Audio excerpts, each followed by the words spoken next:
Et il y a un élément fondamental en ligne, c'est la régularité et la discipline. Si tu ne fais pas, ça ne marche pas.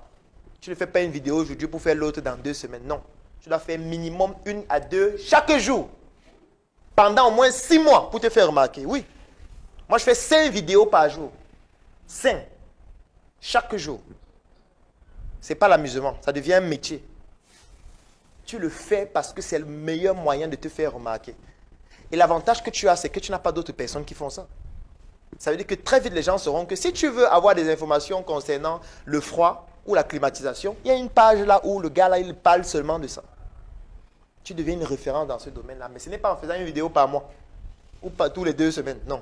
Ce n'est pas en produisant un contenu tous les 6 jours. Non. C'est en faisant chaque jour plusieurs contenus cohérents, pertinents, sans tomber dans le divertissement. Très important. Ne tomber jamais dans le divertissement. C'est un piège. Parce que le jour où tu vas faire un post pour dire qu'il y a un enfant en Ndokoti qui est tombé dans le puits, tu vas voir 2000 likes. Tu vas commencer à dire que peut-être que les gens aiment plus les enfants qui tombent dans le puits. Et tu ne vas plus parler du froid. Et les gens qui étaient sérieux, qui te suivaient, vont dire que vous voyez celui-ci, le dernier sérieux qui restait est parti. Parce qu'en ligne, ce qui est important, 1, les abonnés, ça ne sert à rien. Les abonnés ne servent à rien sur un site, sur Facebook par exemple. 2, le nombre d'interactions sur une publication, ça ne sert à rien. Qui est 1000 personnes, 50 000 personnes, 100 000 personnes qui aiment, qui commentent, ça ne te sert à rien. Tes indicateurs doivent être par rapport au type de client que tu recherches, c'est-à-dire la cible. Et tu dois donc avoir des indicateurs mesurables qui te permettent de savoir que tu as touché la cible. C'est tout.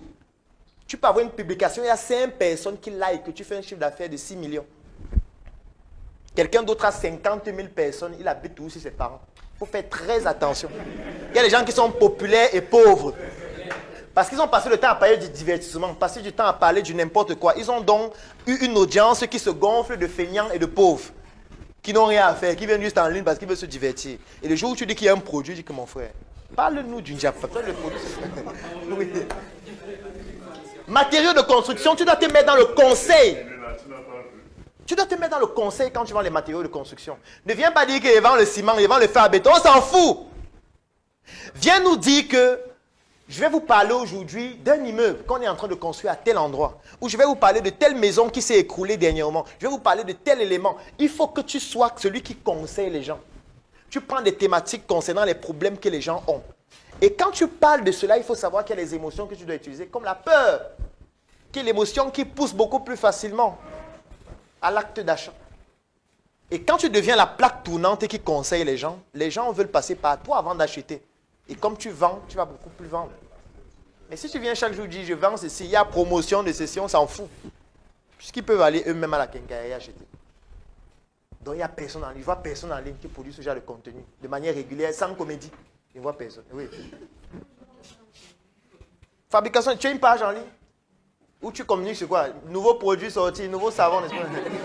Ta dernière vidéo où tu parles de l'entretien de la peau, c'était quand? C'est bien. Tu fais combien de vidéos par jour? Non, madame. Quand on parle de cosmétiques, ça veut dire qu'on parle de la peau. Ça veut dire qu'on parle du bien-être. Ça veut dire qu'on parle de l'entretien. Ça veut dire qu'on doit régulièrement communiquer sur tout ce qui a trait à la dermatologie. On doit parler de la peau. On doit parler des problèmes que rencontre la peau. Quand je parle de la peau, c'est la peau, ce sont les cheveux, ce sont les fanaises, c'est-à-dire les ongles. On doit pouvoir parler des différents problèmes que les gens rencontrent le plus. On doit présenter les solutions par rapport. On doit devenir une référence par rapport aux problèmes de la peau. On doit pousser les gens à nous demander, mais pour le problème de la peau, là, tu as dit qu'on fait ça. On fait comment pour trouver tel produit? Je dis qu'en fait, j'ai le produit là. Donc le produit d'appel n'est pas le produit que tu vends. Le produit d'appel, c'est ta compétence, c'est ton savoir-faire et ce sont les conseils que tu donnes. Et tu dois donner plusieurs fois par jour pendant au moins 6 mois. Pour que ça puisse commencer à avoir de l'intérêt. Donc, ce n'est pas que tu fais une vidéo aujourd'hui, après tu te reposes. Tu dis que c'est dur. Hein? Et là, quand je dis 6 mois, c'est lorsque tu n'as pas de budget pour mettre beaucoup plus d'argent et sponsoriser. Et que si tu ne peux pas sponsoriser parce que tu n'as pas d'argent, tu fais plusieurs contenus par jour pendant au moins 6 mois. Maintenant, si tu as les moyens de sponsoriser, tu fais des contenus, tu cibles ta cible, et là, la tautologie est importante. Et puis, ça touche les personnes directes que tu recherches. Qu'est-ce que tu fais? Promotion musicale. Qu'est-ce que tu fais au quotidien en termes de stratégie? Moi, je suis d'abord fondamentalement DJ en fait. D'accord, DJ. Donc, du coup, je suis aussi, en fait, j'occupe la direction artistique dans le club où je bosse. D'accord. Voilà, je suis en contact avec plusieurs artistes et je leur parle aussi directement de l'agence que j'ai lancée. L'agence que tu as lancée fait dans quoi? Dans la promotion en club. Oui.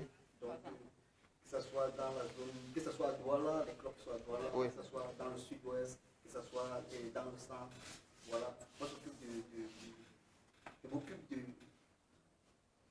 faire ventiler ce son-là à travers les clubs. Et ça, c'est la première des choses qu'on fait. On fait dans la structure de publication aussi. Et, en fait, je veux dire, la promotion et ensuite, donc il y a des coins dans des rues où il y a vraiment de l'affluence, où le partage dans l'artiste, que ce soit joué. C'est vrai que c'est l'artiste qui te paye, c'est ça? C'est l'artiste ou son manager ou même sa maison de production. D'accord. Ce que je dois comprendre aussi, c'est quoi? C'est que les artistes en général ont une certaine audience, ont une certaine notoriété pour certains, ont une certaine visibilité pour d'autres. Donc, pour que ton agence fonctionne de manière optimale, il va falloir sélectionner le type d'artiste avec qui tu veux travailler. Tu ne peux pas travailler avec tous les artistes. Pourquoi? Parce qu'en réalité, ceux qui peuvent réellement te payer, ce ne sont pas les artistes, puisqu'ils n'ont pas d'argent. Ils sont pauvres. Je parle d'un monde que j'ai fréquenté longtemps.